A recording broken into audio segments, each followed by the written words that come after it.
God has set up the victory for you. Tuhan sudah mengatur kemenangan buat hidupmu. Saya ulang, Tuhan sudah mengatur kemenangan buat hidupmu.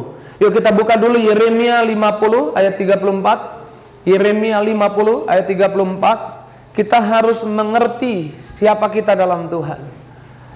Kalau sudah siap baca, katakan Tuhan Yesus baik. Oke, yuk sama-sama kita baca 2, 3. Tetapi penebus mereka adalah kuat, Tuhan semesta alam namanya. Tentulah ia akan memperjuangkan perkara mereka, supaya ia memberi ketentraman kepada bumi, tetapi kegemparan kepada penduduk Babel. Kita ulang baca kata mereka ganti saya. Saudara mau pegang dadamu juga nggak apa-apa. Biarlah ayat ini jadi personal milik kita. Yuk sama-sama kita baca sekali lagi 2, 3. Tetapi penebus saya adalah kuat, Tuhan semesta alam namanya. Tentulah ia akan memperjuangkan perkara mereka, supaya ia perkara saya, amin, supaya ia memberikan ketentraman kepada bumi, tetapi kegemparan kepada penduduk bumi. Puji Tuhan, hari ini kita ingat 77 tahun Indonesia merdeka dan 32 tahun ulang tahun gereja kita. Karena kemerdekaan bangsa ini membuat kita sebagai warga Indonesia. Siapa di sini warga Indonesia? Boleh angkat tangannya. Yang KTP-nya Indonesia, yang paspornya Indonesia, atau ada 2 warga negara. Oke, KTP-nya Indonesia. Sebagai warga Indonesia, saudara harus tahu ini. Sebagai warga Indonesia, saudara punya hak. Sebagai warga Indonesia, hak saudara dijamin. Sebagai warga Indonesia, saudara ada beberapa hak yang menjadi milik saudara. Dan hak itu diatur oleh undang-undang. Dan hak yang diatur oleh undang-undang itu telah diperjuangkan. Diperjuangkan dan dijamin oleh siapa? Oleh darah para pejuang yang telah berjuang buat bangsa ini. Itu hak saudara sebagai warga Indonesia. Tapi mungkin KTP saudara, paspor saudara Indonesia, paspor saudara, KTP saudara Indonesia. Tapi saudara harus tahu, karena lewat pelayanan gereja Tiberias, sekarang saudara jadi juga warga sorga. Siapa yang percaya kita warga sorga? Amin. Dan kita ditempatkan di gereja ini, di Tiberias. Dan sebagai warga sorga, saudara juga punya hak sebagai warga sorga. Amin. Hak untuk saudara menang, hak untuk saudara sembuh, hak untuk saudara diberkati, hak untuk saudara nggak kekurangan, hak untuk saudara lihat pemeliharaan yang dari Tuhan. Saudara punya hak. Dan hak itu telah diperjuangkan oleh siapa? Oleh Yesus Tuhan kita. Amin. Di atas kayu salib, oleh darahnya yang mahal, dia menjamin setiap hak-hak saudara menjadi bagian saudara. Amin. Menjadi bagian milikmu. Dan salah satu haknya, dari sekian banyak hak, saya mau katakan salah satu haknya adalah ketika saudara berhadapan dengan masalah, berhadapan dengan tantangan, berhadapan dengan urusan yang belum selesai, saudara nggak bisa kalah. Saudara akan lihat kemenangan yang Tuhan sudah atur di hidupmu. Amin. Saya akan ambil dari kisah Yosafat di 2 Tawarik 20. Kalau saudara baca ayat 1 sampai 3, Yosafat diserang 3 kerajaan besar, Bani Amon, Bani Moab, dan kemudian juga pasukan orang Meunim atau dari pegunungan Seir. Jadi diserang oleh 3 kerajaan besar. Ini gambaran ada masalah nih buat Yosafat. Seseorang kasih tahu sama Yosafat, 3 pasukan laskar yang besar menyerang kita, dan mereka sudah mendekati daerah kita. Lalu Alkitab bilang Yosafat menjadi takut. Dan ketika Yosafat takut, 2 Tawarik 20, kalau mau dibuka ayatnya boleh, ayat 1 sampai 3. Ketika Yosafat menjadi takut, kemudian Yosafat memutuskan untuk cari Tuhan. Nah, ini yang benar nih. Biasa orang memang kalau takut cari kekuatan yang lebih daripada kekuatannya sendiri. Dan saya mau kasih tahu, kekuatan yang paling tinggi adalah Tuhan. Jadi saudara carilah Tuhan. Bukan cari orang tuamu yang mungkin saldonya banyak. Bukan cari temanmu yang mungkin punya jabatan. Tapi carilah Tuhan. Dan ketika Yosafat cari Tuhan, kalau saudara baca kisah ini, Yosafat berakhir dalam peperangan ini lihat kemenangan. Lihat apa? Kemenangan. Dan kemenangannya Tuhan sudah atur. Saya nggak tahu tantangan apa yang sedang kau hadapi, masalah apa yang sedang kau hadapi. Tapi sebagai hamba Tuhan, saya pastikan, saya pelajari Alkitab. Untuk orang-orang yang punya hubungan dengan Tuhan, setiap kali berhadapan dengan masalah, berhadapan dengan tantangan, Tuhan sudah mengatur untuk kau lihat kemenangan. Amin. Yuk kita buka dulu di dalam 2 Tawarik 20 ayat 15. Dikatakan apa di sana? Dan berseru, camkanlah hai seluruh Yehuda dan penduduk Yerusalem dan tuanku Raja Yosafat, beginilah firman Tuhan kepadamu, janganlah kamu takut dan terkejut karena laskar yang besar ini. Jangan takut sama masalah yang besar, jangan takut lihat tantangan, jangan takut lihat diagnosa buruk dari dokter yang mungkin kau hadapi hari ini. Jangan takut kepada laskar yang besar ini, sebab bukan kamu yang akan berperang, melainkan Allah. Kemudian ayat 16, besok haruslah kamu turun menyerang mereka. Mereka akan mendaki pendakian Ziz, dan kamu akan mendapati mereka di ujung lembah, di muka padang gurun Yeruel. Kemudian ayat 16, dalam peperangan ini tidak usah kamu bertempur. Hai Yehuda dan Yerusalem, tinggallah berdiri di tempatmu dan lihatlah bagaimana Tuhan memberikan, bagaimana Tuhan udah atur kemenangannya. Sama-sama bilang, saya percaya Tuhan sudah mengatur kemenangan saya. Amin. Tuhan udah atur kemenangannya. Kamu hanya akan lihat kemenangannya. Bagaimana Tuhan memberikan kemenangan kepadamu. Janganlah kamu takut dan terkejut. Majulah. Besok menghadapi mereka, Tuhan akan menyertai kamu. Pegang dadamu, bilang, Tuhan menyertai saya. Pegang dadamu, bilang, Tuhan sertai keluarga saya. Pegang dadamu, bilang, Tuhan sertai hidup saya. Amin. Tuhan menyertaimu.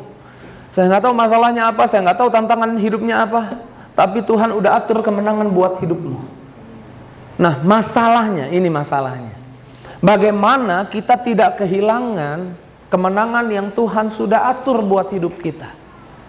Karena bukannya Tuhan nggak rancangkan kemenangan, Tuhan rancangkan kemenangan buat anak-anaknya, tapi anak-anaknya bisa kehilangan kemenangan itu bukan karena Tuhan nggak memberikan kemenangannya. Nah, kita mau belajar bagaimana supaya kita nggak kehilangan kemenangan yang Tuhan sudah siapkan buat kita, tapi kita akan melangkah dari satu titik ke titik berikutnya kepada kemenangan yang Tuhan tentukan. Karena di ayat ini Tuhan atur posisinya. Kamu naik ke pegunungan Ziz, nanti dari situ kamu lihat mereka di ujung lembah. Kamu berdiri di situ, kamu tahu posisimu di mana.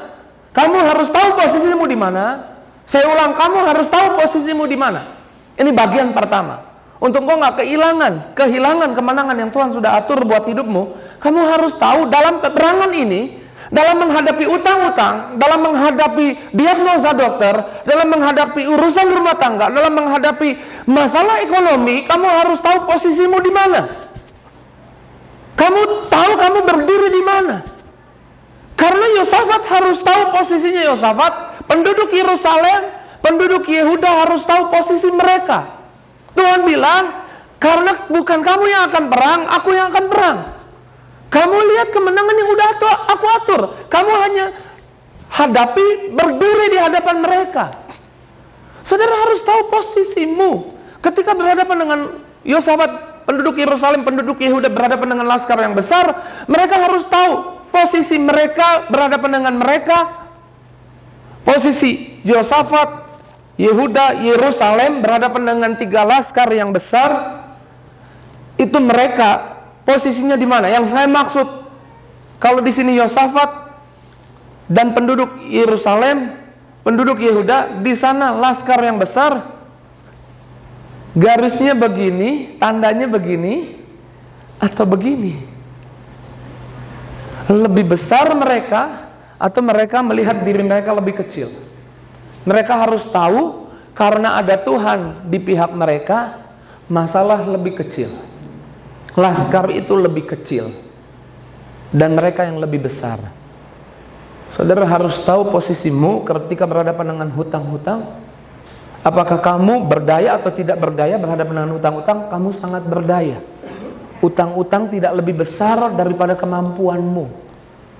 Ketika kamu berhadapan dengan tantangan apapun, posisinya tantangan di sana, kamu di sini, posisinya seperti ini, kamu lebih besar karena ada Tuhan di dalammu. Petinju terkenal yang namanya Muhammad Ali, dia gaji seseorang. Dia bilang, kamu nggak usah kerja yang lain, kamu ikut aku gaji kamu full time. Kamu selalu ada, harus ada selalu di sampingku. Kerjaan kamu jangan yang lain, ini kerjaanmu. Kerjaan yang orang di sampingnya Muhammad Ali, yang dia bayar full time, kerjaannya ngapain? Yang dia bayar mahal, kerjaannya ngapain? Ingetin Muhammad Ali bahwa dia petinju yang hebat. Kalau ada petinju yang kelihatannya lebih hebat, lebih jago, orang ini harus kasih tahu Muhammad Ali, Ali kamu lebih hebat dari dia. Ali, pukulanmu lebih kencang dari orang itu, walaupun mungkin pukulan orang itu lebih kencang. Dia harus kasih tahu Muhammad Ali, ingetin Muhammad Ali. Kalau Muhammad Ali mulai keluar dan ada jadwal tinjunya, dia ingetin Muhammad Ali ingat, kamu menang, dia yang kalah. Kamu hebat, kamu bisa terbang, kamu bisa menari-nari di atas ring, terbang seperti kupu-kupu dan menyengat seperti lebah. Ini yang terkenal tentang Muhammad Ali. Media tulis ini, Ali seperti kupu-kupu terbang menari di atas ring dan menyengat seperti lebah. Ini bukan perkataan media. Media mengutip perkataan orang yang Ali bayar untuk full time, ingetin Ali siapa dia. Saudara harus ngerti ini. Yesus sudah bayar mahal. Saya ulang, Yesus sudah bayar mahal supaya di hidupmu ada pribadi yang namanya Roh Kudus yang akan menyertai kamu, selalu ada bersamamu. Dia pekerjaannya mengingatkan siapa kamu, mengingatkan akan janji Tuhan, menolongmu, menguatkan hatimu. Yang perlu engkau lakukan, engkau jangan sampai tertipu dengan apa yang kau lihat. Dan yang kau lihat itu mulai ngomong, tantangan itu mulai ngomong, mulai menakut-nakutimu. Kau harus satu frekuensi dengan Roh Kudus. Karena saya percaya Roh Kudus akan ingatkan firman Tuhan. Kau perlu dengarkan suaranya. Karena Roh Kudus sudah ditaruh di hidupmu, di hatimu. Yesus bayar mahal di atas kayu salib untuk menolongmu, untuk mengingatkanmu. Roma 8 ayat 37, dalam semuanya itu kamu lebih dari pemenang. Amin. Saya percaya ketika engkau berhadapan dengan masalah, Roh Kudus akan ingatkan, dalam semuanya itu kamu lebih dari pemenang. Amin. Tapi sekalipun mungkin tantangan masalah coba menakutimu dan bilang, kamu kemarin gagal, kamu kemarin kalah, kamu kemarin payah. Saya percaya Roh Kudus akan ingatkan lagi, kamu lebih dari kegagalan masa lalumu. Ingat khotbah saya, kamu lebih bukan kurang. Kamu lebih dari hal buruk yang pernah kamu lakukan. Kamu lebih dari kesuksesan yang pernah kamu raih. Kesuksesan terhebat yang pernah kamu raih. Kamu nggak di titik itu, kamu lebih dari itu. Kamu lebih dari kesalahan yang pernah kamu buat. Kamu nggak di situ, kamu lebih dari itu. Kamu harus tahu itu. Dalam semuanya ini, kamu lebih dari pemenang, kamu bukan kurang. Amin. Kita harus tahu posisi kita, sehingga kita nggak bisa dibuat gentar sama masalah. Kita nggak bisa dibuat gentar sama tantangan, dan kemudian kita kehilangan kemenangan yang Tuhan sudah atur. Sama-sama bilang, saya nggak akan kehilangan kemenangan yang Tuhan sudah atur. Saya akan dengarkan suara Roh Kudus yang ingatkan saya firman Tuhan. Kalau saudara bilang saya nggak bisa menanggung semua ini, Roh Kudus akan ingatkan saudara. Filipi 4 ayat 13, segala perkara, bukan sebagian perkara, bukan bagian ini aku bisa, bagian ini aku nggak bisa. Alkitab bilang segala perkara. Alkitab nggak bilang cuma 70% perkara, 50% perkara, enggak. Alkitab bilang untuk hidupmu, dan Roh Kudus saya percaya ingatkan kamu hari ini, siapa posisimu berhadapan dengan masalah tantangan, segala 100%, semua perkara dapat kamu tanggung di dalam Dia yang memberi kekuatan kepadamu. Ya, tepuk tangan dulu yang dahsyat, yang luar biasa buat Yesus. Amin. Kita harus tahu posisi kita. Kalau kita nggak tahu posisi kita, kita bisa kehilangan. Yosafat dan Yehuda dan Yerusalem harus tahu mereka berdiri di mana. Mereka harus berdiri di hadapan tentara yang banyak, laskar yang besar. Berdiri dan menunjukkan posisinya. Kamu jangan takut sama utang-utang. Kamu jangan takut sama masalah. Berdiri di depan utang-utangmu. Berdiri dan tunjukkan posisimu bahwa Tuhan ada di pihakmu. Dan kalau Tuhan ada di pihakmu, siapa lawanmu? Saya terlalu banyak dengar kesaksian mujizat, baik itu masalah sakit penyakit, baik itu masalah utang, baik itu masalah anak-anak di gereja ini. Ketika orang ngerti siapa dia, ketika orang ngerti posisinya dalam Tuhan, takutnya hilang, gentarnya hilang. Dia hadapi masalahnya, Tuhan yang buka jalan, Tuhan yang berperang ganti mereka. Amin. Saya nggak tahu masalahmu apa, tapi ketahuilah ini posisimu, kamu lebih. Segala perkara dapat kutanggung di dalam Dia. Semua perkara dapat kamu tanggung, karena bukan kamu yang perang, tapi Tuhan yang berperang. Amin. Sehingga kita nggak kehilangan kemenangan yang Tuhan beri buat kita. Oke, itu bagian yang pertama. Jadi yang pertama tahu posisimu di mana. Yang kedua, ayat 14, 2 Tawarik 20 ayat 14. Lalu Yahaziel bin Zakaria bin Benaya bin Matanya, seorang Lewi dari Bani Asaf, dihinggapi roh Tuhan di tengah-tengah jemaah. Yang kedua, saya tulis, perhatikan siapa yang kamu perhatikan siapa yang kamu pilih untuk boleh ada di sekelilingmu. Kalau kamu nggak mau kehilangan kemenangan yang Tuhan sudah atur di hidupmu, catat baik ini. Perhatikan, pilih siapa saja yang boleh ada di sekelilingmu. Kalau gitu saya nggak boleh bergaul, Pak Pendeta. Bukan, saudara harus pilih siapa orang-orang yang boleh ada di dekatmu, siapa yang boleh kasih komentar tentang hidupmu, siapa yang boleh dengerin curhatmu, siapa yang boleh dengerin keluh kesahmu, siapa yang boleh kamu dengerin pasang kupingmu untuk mendengar pendapat mereka tentang masalahmu. Nggak boleh semua orang kasih pendapat tentang kamu. Amin. Yosafat memilih mendengar Yahaziel bin Zakaria yang dipenuhi roh Tuhan. Yesus, muridnya ada banyak, tapi Alkitab bilang ada 70 murid yang dekat Yesus. Dari 70 ada 12 yang lebih dekat lagi. Dari 12 ada 3 yang sangat dekat lagi. Ketika di rumah Yairus, murid Yesus semua ikut, tapi sampai di rumah Yairus, anak Yairus mati, yang boleh masuk bersama Yesus, Yesus pilih 3 orang, Yohanes, Yakobus, Petrus. Ketika mau naik ke atas Gunung Tabor dan Yesus dimuliakan di sana, Elia muncul di sana, Musa muncul di sana, lalu ada suara dari surga, jangan dengarkan mereka, dengarkan, maksudnya kepada Yesus, inilah anakku yang kukasihi, dengarkanlah dia. Yang naik ke atas Gunung Tabor nggak semua, hanya 3, Yohanes, Petrus, Yakobus. Yang ada di bawah kaki salib Yesus tinggal Yohanes. Saudara harus pilih orang-orang yang boleh ada di sekelilingmu. Jangan sembarang orang boleh kasih komentar tentang kamu. Dan kamu juga jangan bolehin semua orang atau dengerin komentar semua orang. Jangan. Dengarkan komentar orang yang memang dipenuhi roh Tuhan. Makanya kelilingi media sosialmu. Kalau punya Facebook Pak? Ada ya Facebook? Kalau punya Facebook, punya Instagram? Ada yang punya Instagram? Bapak-bapak, ibu-ibu punya? Wah, punya ya. Anak gaul juga ya. Penuhi Instagrammu, jangan zodiak hari ini. Jangan follow zodiak hari ini. Karena dia akan kasih pendapat tentang kamu dan kamu nggak boleh dengerin. Karena itu nggak dipenuhi roh Tuhan. Kalau kamu dengerin, kamu bisa kehilangan kemenangan yang Tuhan sudah atur buat hidupmu. Saya percaya ada yang kasih pendapat juga sama Yosafat. Mungkin ada yang kasih pendapat sama Yosafat, itu tentaranya banyak banget dibanding tentara yang kamu punya, pasukan yang kamu punya. Udah kamu mah langit dan bumi dibanding mereka, udah ngumpet aja, kabur aja. Tapi Yosafat hanya mendengarkan. Yahaziel bin Zakaria yang dihinggapi roh Tuhan.